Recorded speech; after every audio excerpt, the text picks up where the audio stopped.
Sekali lagi, selamat sahabat saudaraku. Selamat sahabat. Ada seperti belum makan ya. Selamat sahabat. Baik, pada saat ini sebelum kita mulai khotbah kita, pelajaran firman Tuhan, kita kembali satu dalam doa.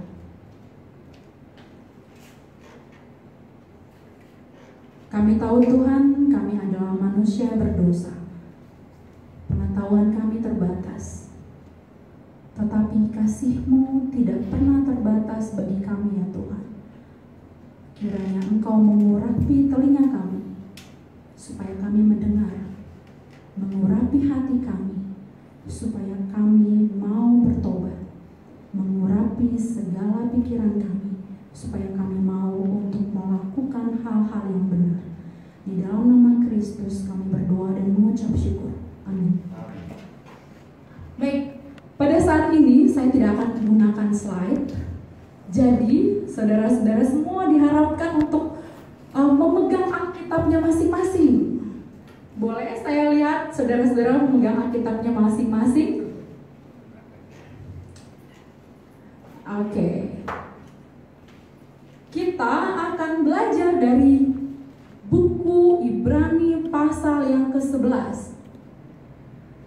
Baik, Ibrani pasal yang ke-11. Mau sudah dapat? Jadi saudara-saudara pastikan saudara-saudara tidak melilir kanan kiri ataupun berbicara, karena kita akan fokus nih di Ibrani pasal yang ke-11. Ibrani pasal yang ke-11. Baik, sudah dapat semuanya? Oke. Saat ini saya mau bertanya pada saya bilang teman-teman ya. Saya bilang teman-teman semua. Apakah dari teman-teman ada yang tidak mempunyai pergumulan? Boleh tunjuk tangan. Apakah dari teman-teman semua tidak mempunyai pergumulan di dalam kehidupannya? Lurus saja, rata aja. Boleh? Oh, saya kira abang di belakang mau angkat tangan begini ya. Ada bang pergumulan? Wow, banyak. Oke, baik. Apakah dari saudara-saudara semua di dalam satu minggu ini hidupnya biasa-biasa aja? Datar saja. Ada yang merasakan hal itu biasa aja, kayak jalan seperti itu aja. Apakah ada yang seperti itu? Wah, saya bisa melihat dari mata-mata saudara semua bahwa hidup ini sangat berat ya. Hidup ini sangat berat sekali. Saya bisa melihat matanya sampai bibir pun tidak sanggup lagi untuk berkata-kata. Sebegitu beratnya kita tinggal di dunia ini. Sebegitu sulitnya kita tinggal di dunia ini. Sebegitu jahatnya dunia ini. Sebegitu tidak menyenangkannya dunia ini. Sehingga dari mata kita, saya dapat melihat bahwa berat sekali hidup ini. Baik, kita akan membicarakan tentang iman. Iman, sudah biasa ya. Aduh, ini Kori bawa khotbah biasa aja. Iman. Ya, saya sudah beriman dari dulu, dari saya masih baru lahir, saya sudah percaya sama Yesus. Ya. Saya dari lahir, saya sudah ke gereja. Dari lahir, saya sudah sering melayani kemana-mana. Saya sudah langsung jago menyanyi saya. Seperti itu. Apakah itu yang dinamakan iman? Setiap hari Sabat, setiap hari Minggu, saya ke gereja. Apakah itu yang dinamakan iman? Saya menguasai isi Alkitab ini. Apakah itu yang dinamakan iman? Mari kita lihat. Ibrani 11 ayat yang pertama. Iman adalah dasar dari segala sesuatu yang kita harapkan. Oke, kita dapat poinnya. Iman apa katanya? Dasar. Dasar. Iman adalah dasar. Pondasi. akan seketika rubuh kalau ditiup angin, atau bahkan tidak bisa berdiri sama sekali.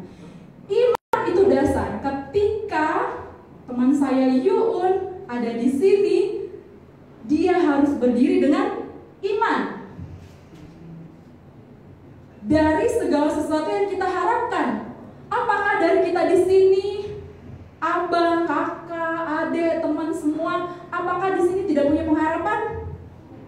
Punya kan? Jadi kalau kita punya pengharapan, berarti kita harus punya iman. Sampai situ dapat poinnya? Ketika saudara semua mempunyai pengharapan, entah apapun itu, saudara harus beriman. Itu saja dasarnya. Ketika saudara ingin mencapai sesuatu, Anda harus punya iman. Itu saja. Bukan punya duit, bukan keberanian, bukan talentamu, bukan. Ketika kita mempunyai sebuah pengharapan, hanya imanlah yang menjadi dasar kita. Lalu dikatakan, dan bukti dari segala sesuatu yang apa katanya? Tidak terlihat. Segala sesuatu yang tidak kita lihat. Iman membuktikan sesuatu yang tidak pernah kita lihat. Apa itu? Pengharapan kita, harapan kita. Apakah saudara pernah melihat harapan saudara? Tidak. Jadi ketika kita mempunyai iman dan kita punya pengharapan, itulah bukti kita melihat sesuatu yang tidak pernah bisa kita lihat, bahkan orang lain tidak bisa kita lihat. Apapun pergumulanmu, saudara, apapun pergumulanmu, teman-teman, pekerjaan, harapanmu, jodohmu, gerejamu. Saya yakin gereja ini merindukan ada bangku ini terisi dengan penuh. Merindukan banyak jiwa yang datang. Apa dasar kita? Iman, bukan uang. Iman, bukan kepandaianmu. Imanlah yang menjadi dasar dari segala sesuatu yang engkau harapkan. Apapun itu. Dan kita lanjut ke berikutnya. Oh, sebab oleh imanlah telah diberikan kesaksian kepada nenek moyang kita. Karena iman, ayat 3, kita buka lagi, kita terus belajar dari ayat kita. Karena imanlah kita mengerti. Karena iman mula kita mengerti, saya mengerti bahwa semesta ini, dunia ini dijadikan oleh firman Allah. Ada banyak teori yang mengatakan dunia ini jadi apa, tetapi saudara mengimani bahwa dunia ini terjadi karena Allah berfirman. Karena imanlah kita mengerti bahwa dunia ini, semesta ini diciptakan hanya dari firman Tuhan. Bagi orang yang tidak beriman, dia tidak pernah punya pengertian seperti itu. Oleh karena itu, ketika saudara tidak mengerti, maka ceklah apakah saudara mengimani apa yang sedang saudara jalani sekarang. Sehingga kita dapat melihat, sehingga yang kita lihat telah terjadi dari apa yang tidak pernah kita lihat. Luar biasa ya. Saya dalami luar biasa. Berikut. Karena imanlah, di ayat 3 dikatakan bahwa karena imanlah Allah lah yang pertama kali menunjukkan, Allah adalah saksi pertama yang mengatakan bahwa dunia ini dijadikan oleh firman. Saksi berikutnya, Habel ayat 4. Karena imanlah Habel telah mempersembahkan kepada Allah korban yang lebih baik daripada korban Kain, dan dengan jalan itu ia memperoleh kesaksian kepadanya bahwa ia benar dan Allah berkenan akan persembahannya itu. Dan karena iman ia masih bicara sesudah dia mati. Dahsyat ya Ibrani 11 ini. Karena iman Habel mempersembahkan korban yang baik, bahkan setelah mati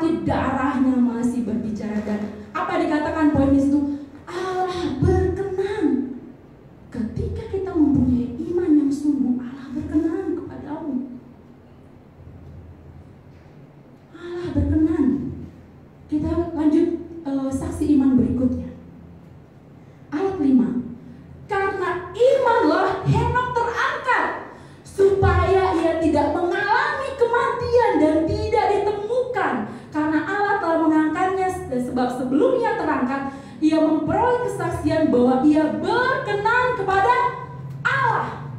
Luar biasa saudara. Henok mati, tapi dia berkenan, tetap menjadi saksi iman. Henok tidak mati, maaf. Kemudian dikatakan Habel mati. Jadi ada yang mati, ada yang tidak mati. Apakah semua berhasil? Apakah semua berkenan? Berkenan. Tidak peduli mati, akhirnya mati, atau dia terangkat, tapi semua berkenan. Tidak peduli apakah Anda melalui jalan yang berliku-liku atau bertajam-tajam, tapi yang kita pedulikan apakah Allah berkenan di dalam kehidupan saya dan Anda, aku dan kamu. Apakah Allah berkenan? Tetapi ayat 6 kita baca lagi ya saudara-saudara. Ibrani 11 bagi yang baru yang datang. Ibrani 11 ayat yang ke-6. Tetapi tanpa iman tidak mungkin seorang berkenan kepada Allah. Tetapi tanpa iman tidak mungkin seorang berkenan pada Allah. Sebab barang siapa berpaling kepada Allah, ia harus percaya bahwa Allah ada. Allah tidak pernah saya lihat. Allah tidak pernah Anda lihat. Oleh karena itu, supaya kita beriman, supaya kita berkenan, kita harus mengimani bahwa Allah itu ada. Dan bahwa Allah memberi upah pada orang yang sungguh-sungguh mencari Dia. Allah memberi upah. Upahnya apa tadi? Henok berkenan pada Allah. Habel berkenan pada Allah. Saksi iman berikut. Ayat 7. Karena iman, maka Nuh dengan petunjuk Allah, dengan sesuatu yang belum pernah kelihatan, belum pernah ada hujan, apalagi banjir. Karena iman, Nuh dengan petunjuk Allah tentang sesuatu yang belum pernah dia lihat, dengan taat mempersiapkan bahtera untuk menyelamatkan keluarganya, dan karena iman itu ia menghukum dunia dan ia ditentukan untuk menerima kebenaran sesuai dengan iman. Karena iman, Nuh tidak pernah melihat sesuatu yang diperintahkan Allah. Nuh tidak pernah tahu itu. Saudaraku, pertanyaan di dalam diri kita, apakah pernah Allah meminta sesuatu yang mungkin saudara belum pernah jalani, belum pernah tahu itu apa, dan kemudian kita tidak taat? Mari kita tanyakan di dalam hati kita masing-masing, seberapa dekat kita dengan Allah. 3 tokoh Alkitab ini bukanlah orang yang tidak pernah berbicara pada Allah atau tidak dekat dengan Allah sekonyong-konyong kemudian dia memperoleh itu semua. Tetapi mereka semua dekat dengan Allah. Bagaimana mereka bisa beriman? Yaitu dekat dengan Allah. Mari kita tanyakan dalam diri kita masing-masing, seberapa dekat saya dengan Tuhan saya? Seberapa dekat saya mempercayai sesuatu yang belum pernah saya lihat dan bergantung sepenuhnya pada Allah saya? Kemudian ayat 8. Karena iman Abraham taat. Oke? Lagi ya. Karena iman Abraham taat. Ketika ia dipanggil untuk berangkat ke negeri yang akan diterimanya menjadi milik pusakanya, lalu ia berangkat dengan, saya garis bawahi, tidak mengetahui tempat yang dia tuju. Lagi-lagi dia tidak tahu. Tidak tahu. Tapi dia ikut aja karena iman. Karena iman ia diam di tanah yang dijanjikan itu, seolah-olah di suatu tanah asing, dan di situ ia tinggal di kemah dengan Ishak dan Yakub yang turut menjadi ahli waris janji yang satu ini. Sebab ia menantikan kota yang mempunyai dasar yang direncanakan dan dibangun oleh Allah. Lanjut ayat 11. Karena iman ia, siapa ia tadi? Abraham. Karena iman ia, Abraham dan istrinya Sarah, beroleh kekuatan untuk menurunkan anak cucu walaupun usia sudah lewat. Karena ia menganggap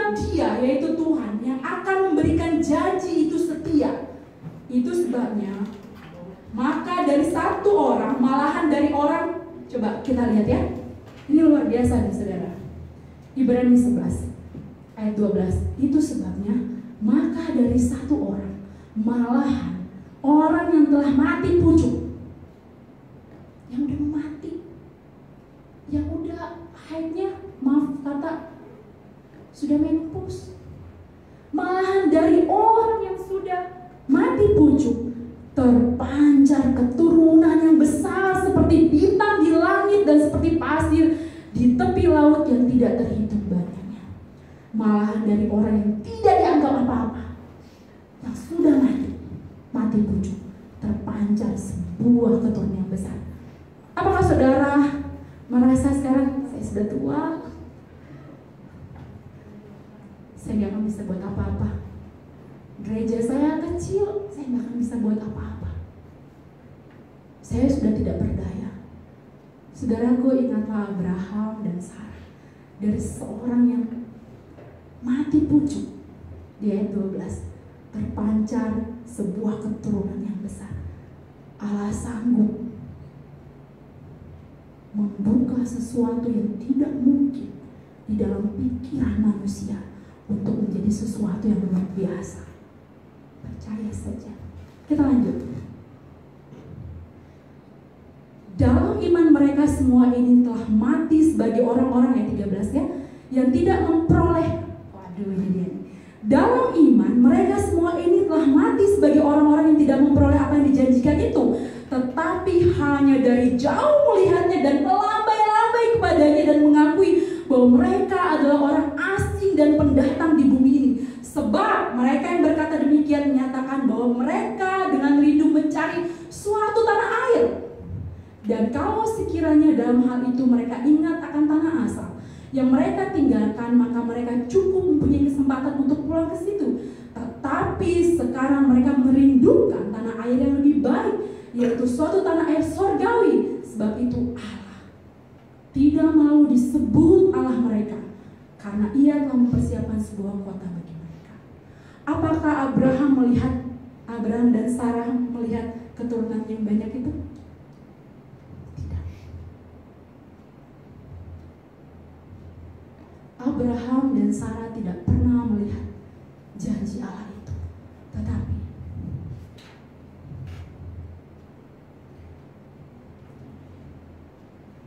iman mereka telah tumbuh kepada suatu iman yang lebih besar lagi. Iman yang mengarah kepada Kristus, kepada suatu janji kota yang megah itu. Kehidupan yang lain bukan di bumi ini. Mereka tidak pernah melihat janji itu, tapi mereka percaya Tuhan akan menepati janji itu. Saudaraku, kerjakanlah segala perkara yang Tuhan percayakan kepada kita, segala panggilan kita. Mungkin kita tidak pernah memetik hasilnya suatu kita hidup, tapi kita tidak tahu anak cucu kita, keturunan kita, mungkin saja mereka bisa memetik hasil itu. Tapi ada satu perkara yang lebih dasar, yaitu janji akan kehidupan yang lebih baik di tanah surgawi. Itulah yang dilihat oleh saksi-saksi iman itu. Dan luar biasanya di ayat 16b, dan sebab itu Allah tidak malu disebut Allah mereka, karena Ia telah mempersiapkan kota itu. Apakah Allah malu? Coba kita perhatikan dalam diri kita sendiri. Ketika saya dari atas sampai bawah, Anda perhatikan, apakah Allah akan malu melihat saya dengan kelakuan saya? Kita bisa cek diri kita sendiri, saudara-saudara. Saya ngecek.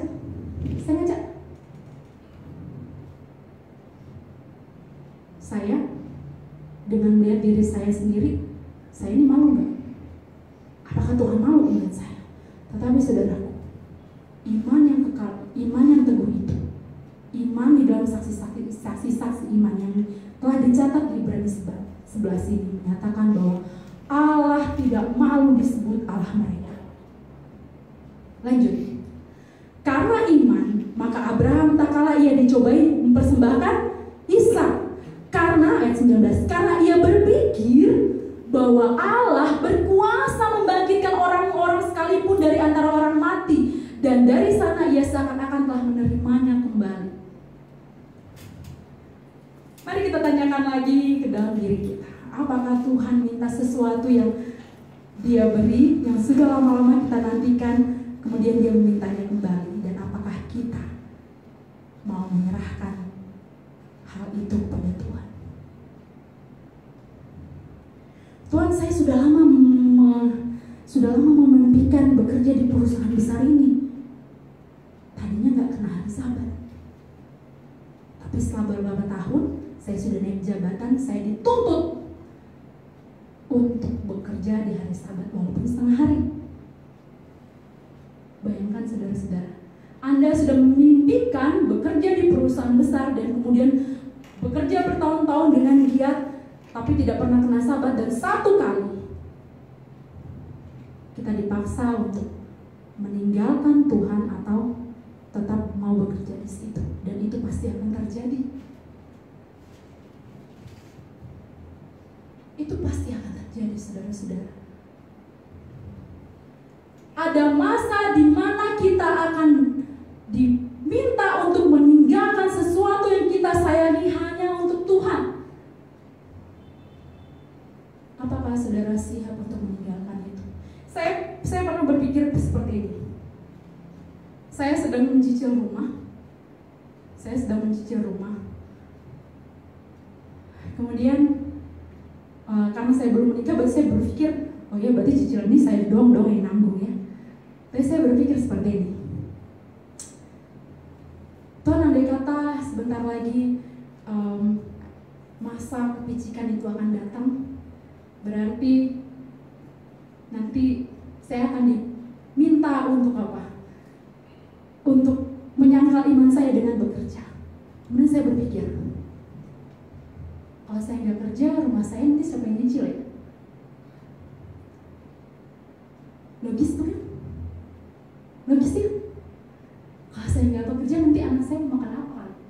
Mungkin saudara-saudara yang punya berumah tangga seperti itu. Adik saya pun, saya bilang seperti itu. Kami lagi ngobrol-ngobrol, apakah di masa kepicikan nanti, ketika kita dihadapkan dengan pilihan, lo mau tetap kerja, lo mau tetap makan, atau lo tinggalin iman lo, atau lo tetap dengan iman lo? Saya pakai lo karena beberapa ada teman saya. Apakah saudara pernah berpikir dalam itu? Apakah saudara dan teman-teman saya semua di sini sudah menganggap apa yang ada di dunia ini semua hanya titipan? Mau rumahmu, bahkan anakmu, atau istrimu, atau orang tuamu. Sudah siapkah kita meninggalkan dan menyerahkan itu semua karena iman kita? Dalamnya, sudah siapkah kita menjadi orang yang tidak punya rumah oleh karena iman kita? Menjadi orang yang ditinggalkan istri oleh karena iman kita? Kita lanjut. Ayat 20. Karena iman maka Ishak sambil memandang jauh ke depan memberikan berkatnya pada Yakub dan Esau, dan karena iman maka Yakub ketika hampir waktu akan mati memberikan kedua anak Yusuf, lalu menyembah sambil bersandar pada kepala tongkatnya. Dan karena iman maka Yusuf menjelang matinya memberitakan tentang keluarnya orang Israel dan memberi pesan tentang tulang-tulangnya. Apakah Yusuf pernah melihat bahwa apakah Yusuf akan merasakan janji di tanah perjanjian? Itu tidak. Tapi karena imannya dia minta tulang-tulangnya untuk dibawa dari tanah Mesir. Kita lanjut.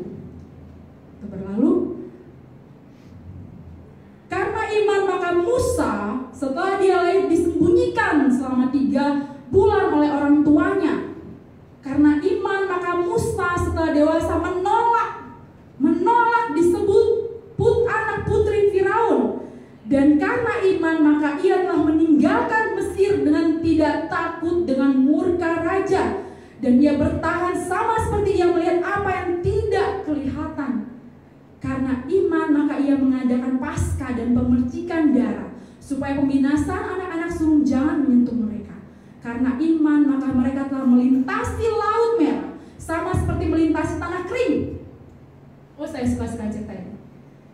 Karena iman maka mereka melintasi Laut Merah seperti melintasi tanah kering. Karena iman saya dan saudara bisa melewati lautan yang sepertinya kelihatan besar, tapi seakan-akan berjalan di tengah kering.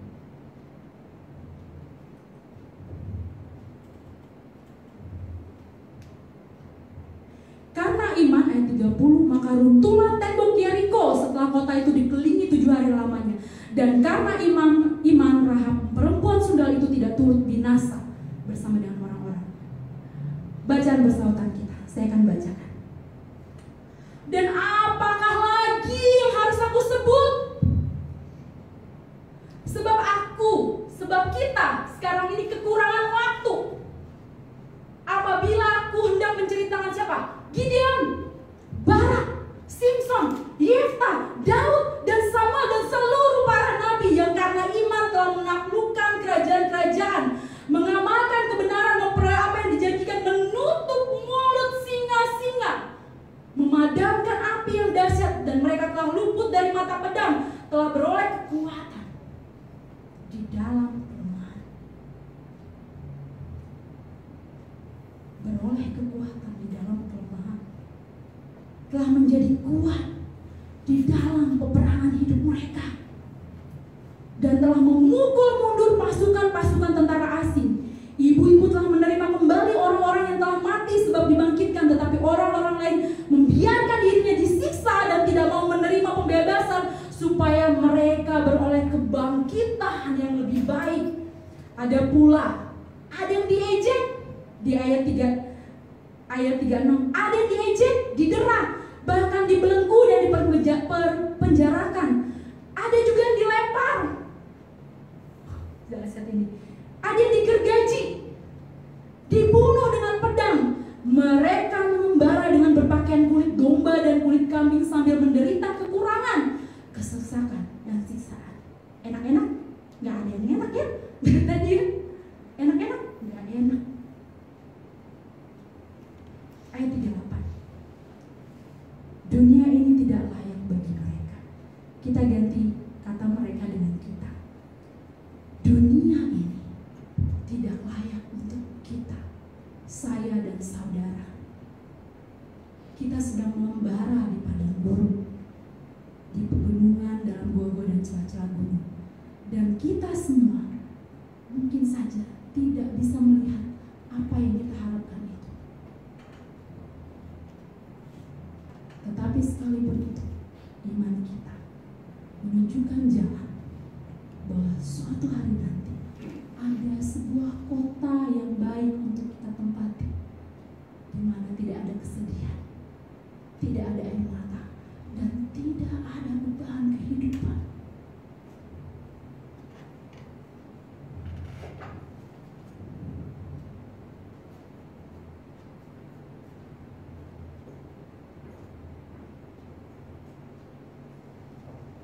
Karena kedekatan saksi-saksi iman itu kepada Tuhan membuat mereka mempunyai iman yang berbeda.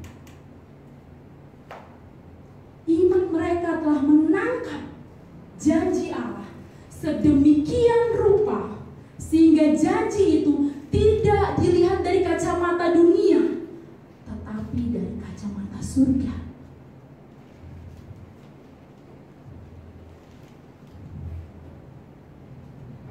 Ayat terakhir yang saya akan bacakan, kita buka di dalam Daniel 3. Daniel 3 ayat 16 sampai 18. Ini adalah sebuah kisah tentang Sadrak, Mesak, dan Abednego ketika mereka akan dimasukkan dalam perapian.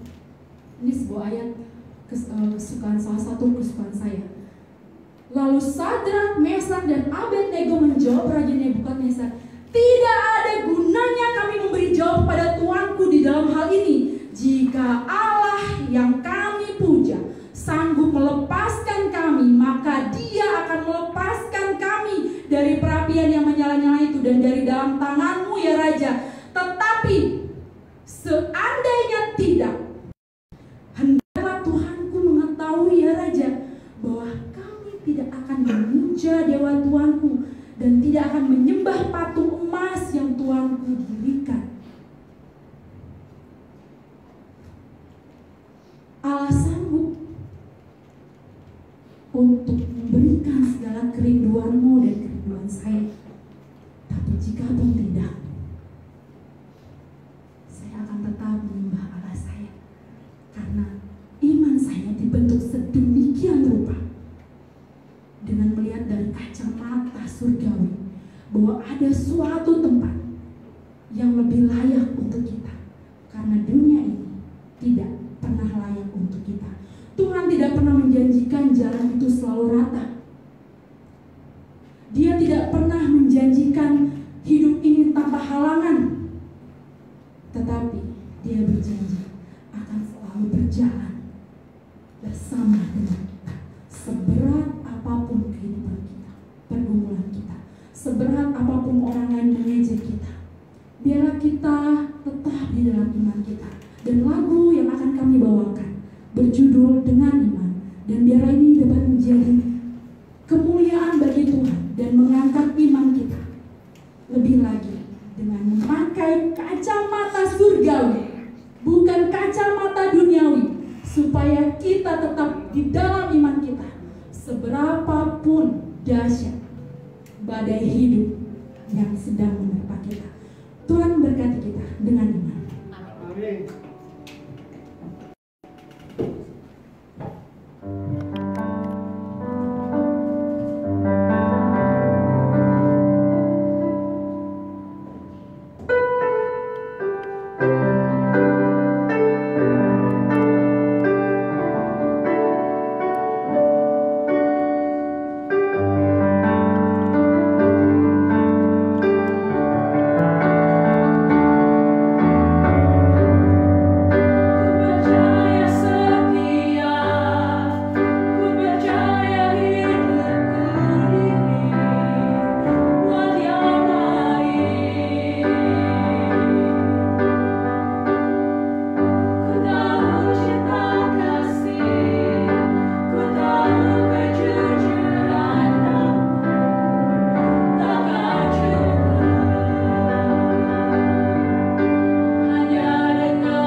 Baik, pekabaran yang sangat luar biasa yang ditutup juga dengan sebuah lagu pujian yang sangat luar biasa, di mana saudara dan saya, kita semua dituntut untuk menjadi saksi-saksi iman bahwa ke depan pada saat kita mengikut Kristus, tidak semua jalan itu akan indah, tapi percaya atau tidak bahwa Tuhan menyertai saudara dan saya sehingga kita bisa sampai pada saat seperti ini, sehingga kita bisa sampai pada posisi seperti ini, sehingga kita bisa sampai dalam kondisi kita seperti saat ini. Itu semua karena penyertaan Tuhan. Baik.